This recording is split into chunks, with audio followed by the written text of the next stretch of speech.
আজকে বানাবো আলুর ভর্তা। 3টা বড় সাইজের আলু সিদ্ধ করেছি, সাথে 4-5-6টা কাঁচামরিচ সিদ্ধ করে নিয়েছি। দিয়ে দিচ্ছি পেঁয়াজ কুচি,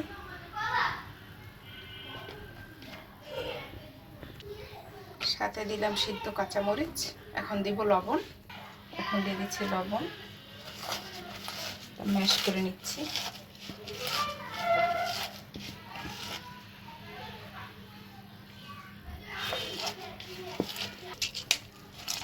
মরিচটা ভর্তা করে নিচ্ছি।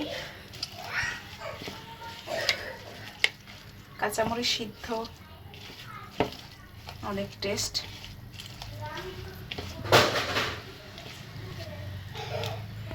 আলুগুলো সিদ্ধ হয়ে গেছে, এখন ছোলাটা ছিলে নিচ্ছি। আলুটা ছিলে নিয়েছি, এখন এই ম্যাশার দিয়ে ম্যাশ করে দিচ্ছি।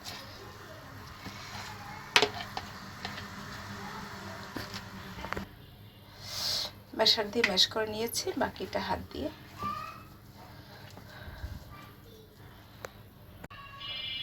আলু ভর্তা ম্যাশ করা প্রায় শেষের পর্যায়ে। এখন একটু সরিষার তেল দেব। এখন দিয়ে দিচ্ছি সরিষার তেল।